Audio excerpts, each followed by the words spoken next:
My friends, are you having a problem sealing the deal when it comes to dating? Are you struggling to find your perfect match?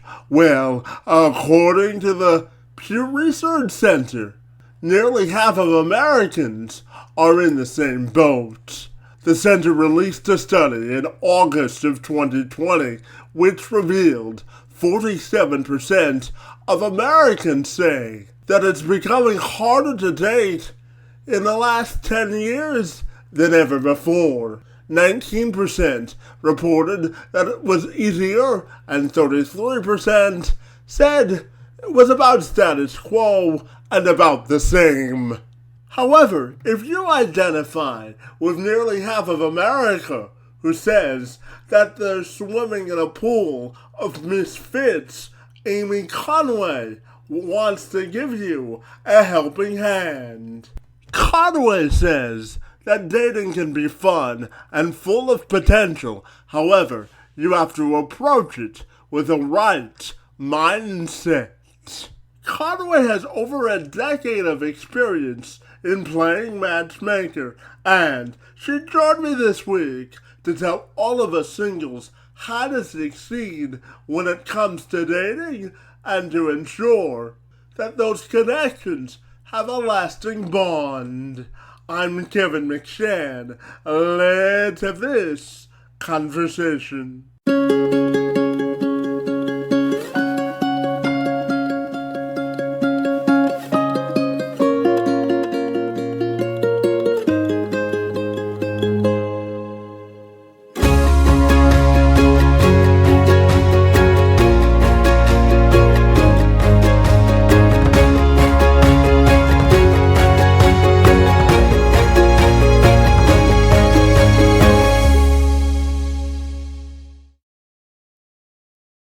Absolutely. So, Amy, if you're ready, I'll welcome you to the program, and I'm excited to talk to you today all about dating. Great to be with you this afternoon, and thank you for being here. Yeah, thanks for having me. I'm excited. So, Amy, they tell me that you work on personal growth and development, and you help people sort of embrace the good of the dating experience. So, I'm wondering if you could tell me all about the good work that you do. Yeah, well, I love talking about dating and relationships, which is so funny because I haven't always had the most positive experiences. I've had some good, but a lot of bad too, which is probably why I'm really passionate about helping women have better relationships and choose better relationships. But I've done the work myself. I've had a coach, I still do. I've gone to therapy, gone to the growth conferences, read all the books, and I just see women every day that haven't leaned into some of that work and keep going out there year after year, dating the same type of man over and over and just can't figure out really why it's working. So I think that people who are most resistant to the growth need it the most. So I try to provide a really relatable and positive experience so that it's easy for clients to ask for help. And I just want women to get exactly what they want from their personal lives, and keeping that in mind as I do this work makes it easy for me to keep going. Absolutely. And tell me, how under your personal dating experience help fuel the work that you do for other women, and how good is it for you to sort of have a relatable conversation as you begin working with these women? Yeah. Well, I mean, where do I begin? Probably longer than we have on this podcast, my own personal dating experiences. But, I think overall, at some point in some relationship, probably a few boyfriends back, I woke up and just realized, like, oh my gosh, I keep dating this same person over and over. And I just thought to myself, like, what am I doing? And I had to really confront who I was and what was really causing me to kind of keep dating that same person and never get the results I wanted. And I was always known as this really calm and pragmatic, reasonable person my entire career.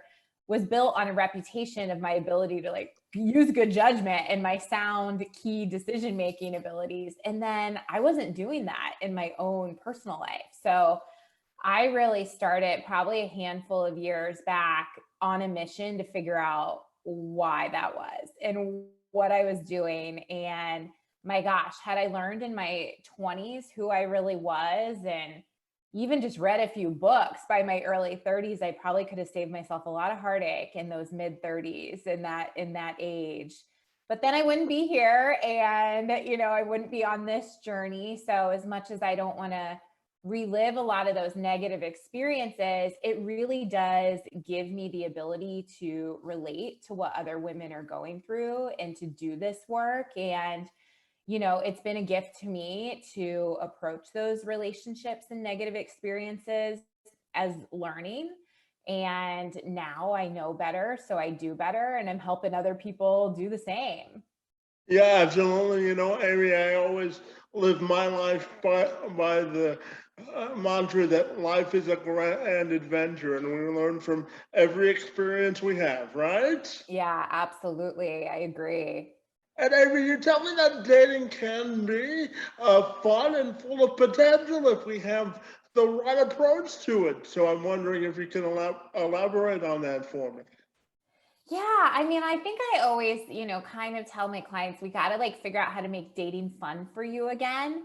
And it should be fun, and I think the problem is we put way too much pressure on the whole dating process. And really what we're going for is a relationship, right? And dating is just the process. So it's kind of the whole thing, I always hear that in the fitness community, like learning to love the journey as much as the end result. And I think the same thing can be true about dating. It's really learning to enjoy the process. And, every match is not going to be the one for you, right? But yet every time we go out for drinks, we get all these hopes up and we start planning for a future with someone we've only been messaging for a couple of weeks. So, it's really, I work with clients and like, how do we pull back from that? How do we take a step back and just see it for what it is, which is a cocktail with a stranger? And how can we just have fun the same way we would if we were networking with new people or meeting new people at work or, meeting new people through friends and, just different social settings. So I really try to get clients to see dating as just a social thing, and just go out and have fun and have a conversation with someone for an hour. And if it's not a match, that's fine. It's not a match, but it's really kind of pulling back like all of this like pressure that we put on every single person we're talking to while we're dating. And I think if we can stop doing that, then it can just be fun. It's fun to go out there and socialize and go to a restaurant and have a great meal. So as long as we're in good company, it's just kind of seeing it for what it is. And Amy, I'm very interested to ask you this next question about the influence of the outsiders. And what I mean by that is, uh, say you have a woman in her mid to early 30s, and her mother or parents are pressuring her to find someone to date and settle down with, or you have friends that are sort of doing the same for you. So my question is, how do you block out the noise for those people and try to focus on what you want in a relationship?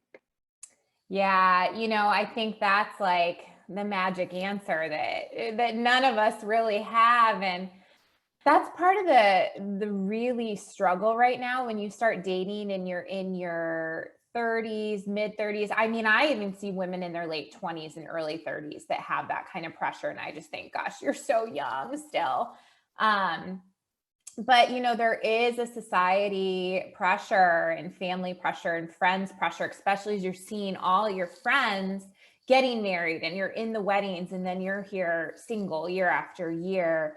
And I think there is no magic answer to that. Unfortunately, I think that it's about the work you do internally with yourself. And are you proud of the life that you really are, setting up for yourself, that you have in place? And how can you be comfortable in where you are? Because a lot of times when we're out there dealing with family and we feel the stress, it's because we're also stressed about it, right? And they're just adding to it, but they're just talking about something that's already inside us. We already feel like, oh, something's missing. I have this great career, but I can't find a guy and it's just not happening. What if I end up alone? What if kids aren't in the cards for me, right? That's bubbling up inside. So then when your family brings it up or your parents or your friends, it just puts you over the edge, right? So it's how do you get confident in where you are in your life? How do you keep focused on what you want and knowing and be confident that you're working towards it and that you will get it?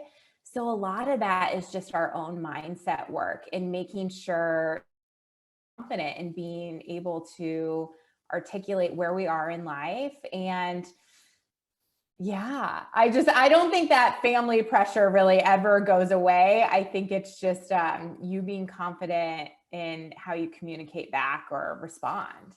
Yeah, I'm an old sports reporter, and then while you were giving that answer, I was thinking of an old sports term, embrace the process, right? Yeah, yeah, absolutely. Absolutely. So, and with relationship, like, we would all like to just snap our fingers and find the one, right? If that even exists in the magic card, but sometimes it just doesn't happen. And I think sometimes family and friends just they kind of think like, why can't you find him? Are you doing anything? And then that creates even more frustration because you're like, yeah, I'm doing all these things. I just haven't met someone that's a quality match for me yet. So it's tough.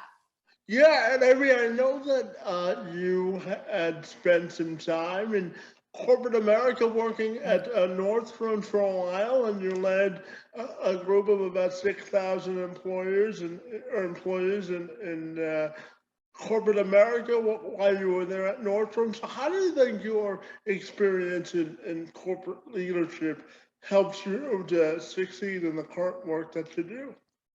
Yeah, I mean, that's a great question. I do actually still work with some coaching clients in the leadership space as well. I'm super passionate about dating relationships, but I obviously cannot forget about kind of where it came from and helping leaders to develop their skills as well. Cause, I just think I have a lot of value to add there. So I try to give back. But in that role, like you said, I worked for Nordstrom for nearly 20 years and I always managed teams of people and, they were different sizes at different times. And I had a huge region of people, that I worked with in my last job.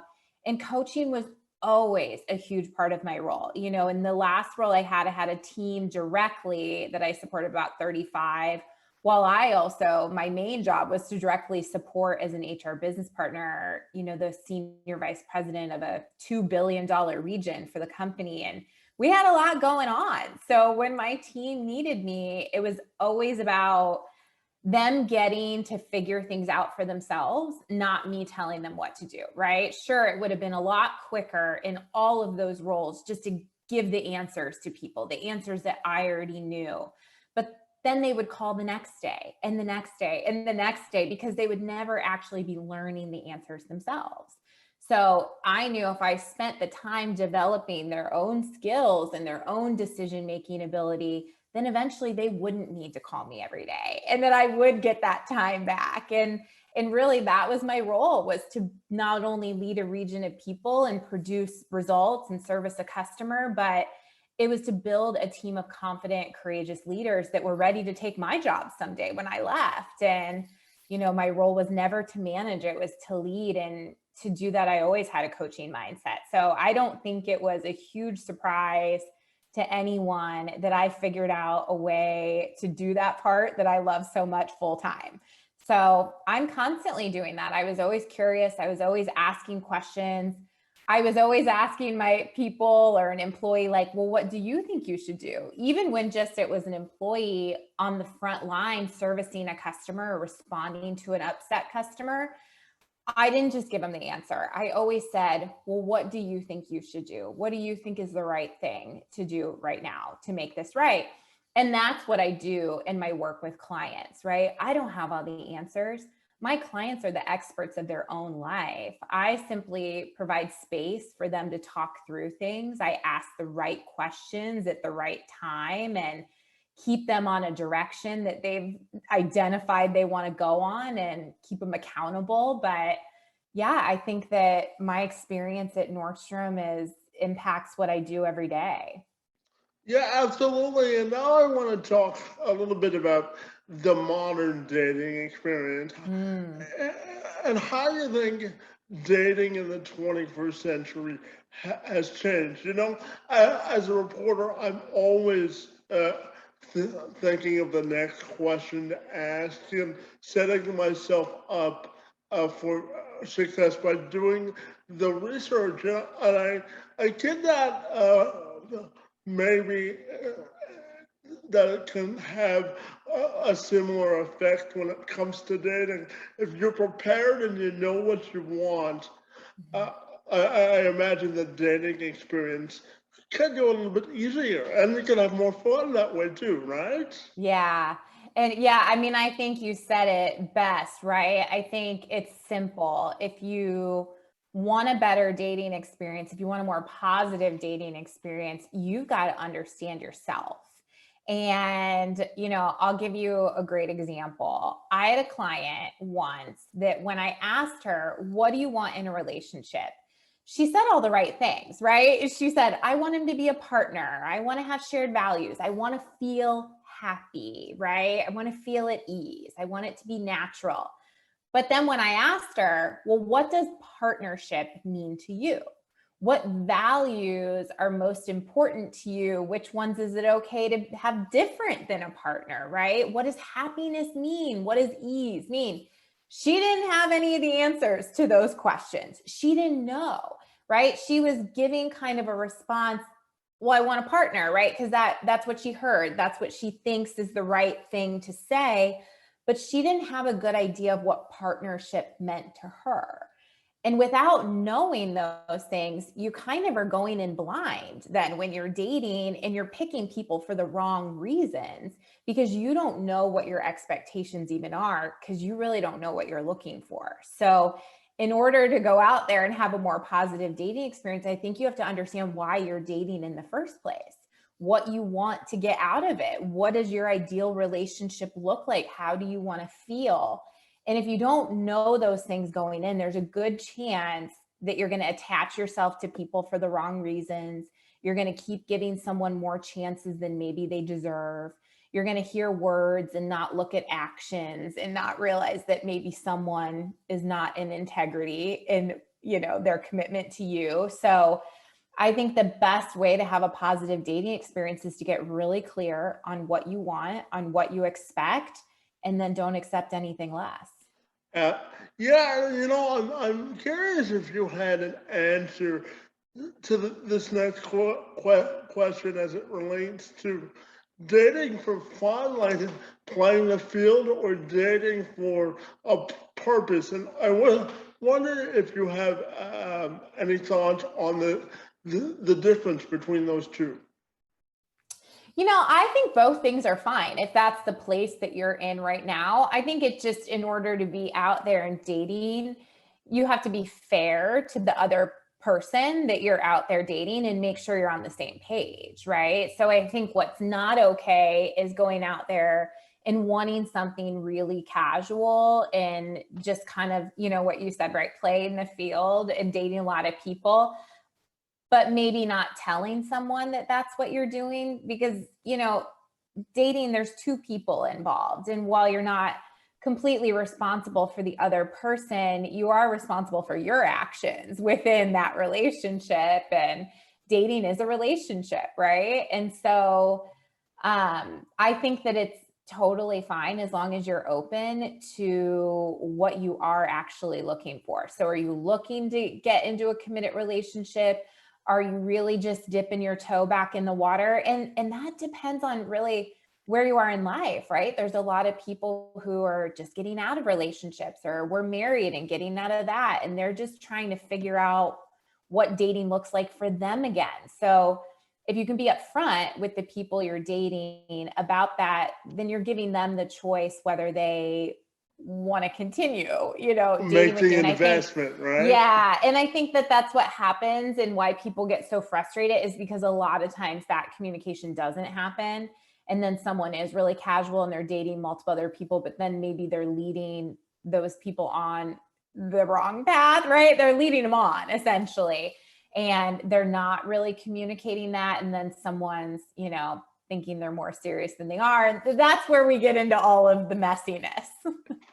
Yeah, and Amy, I have a two-part question for you next up. Yeah. In terms of effective icebreakers, what do you think makes an effective icebreaker when you're out there dating? And the second part of that question is, well, if you found a match, how do you make sure that it's a sustainable connection?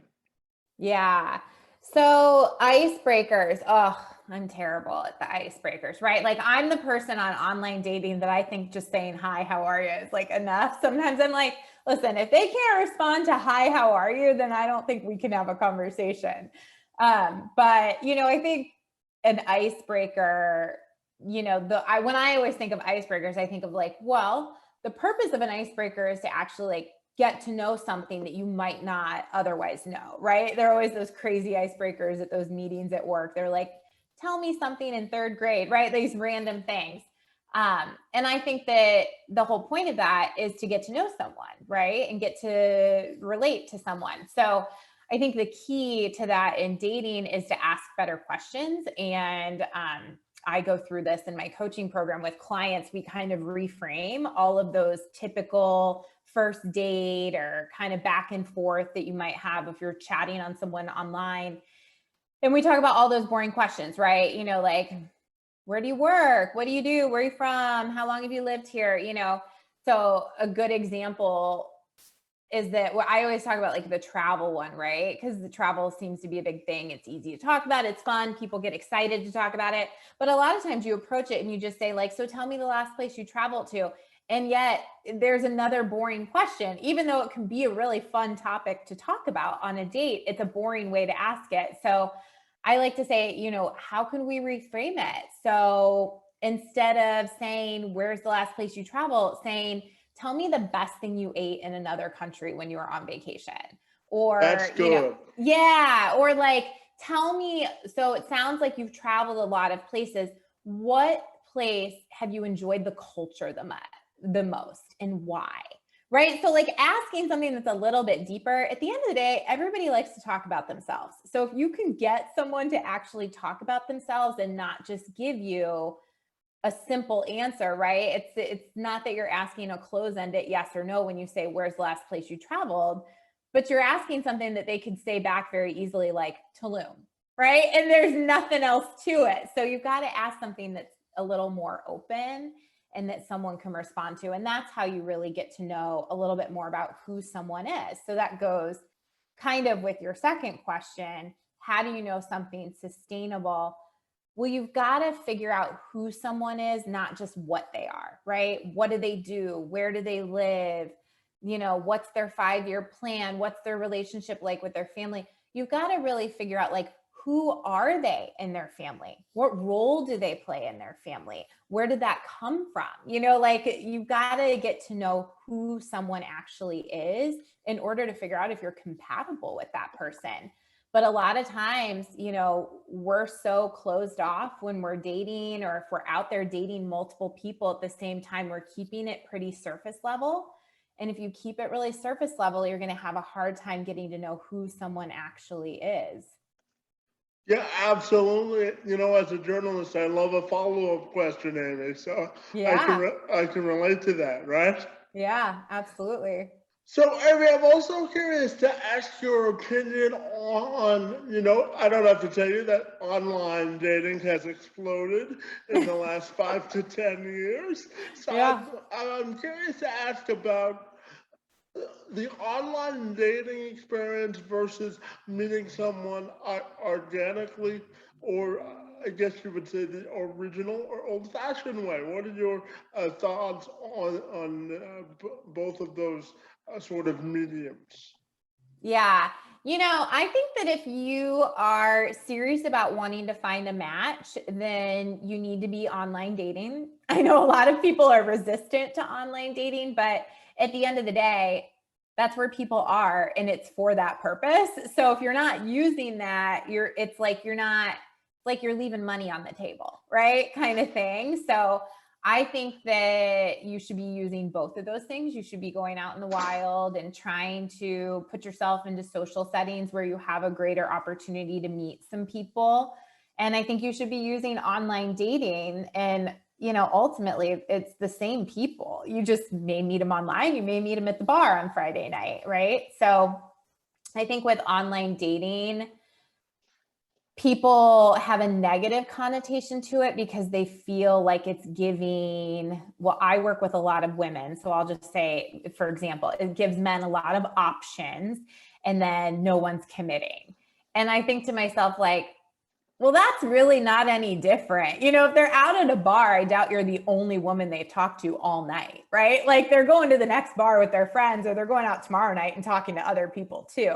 So I think it's just online dating kind of puts it out there and in front of us.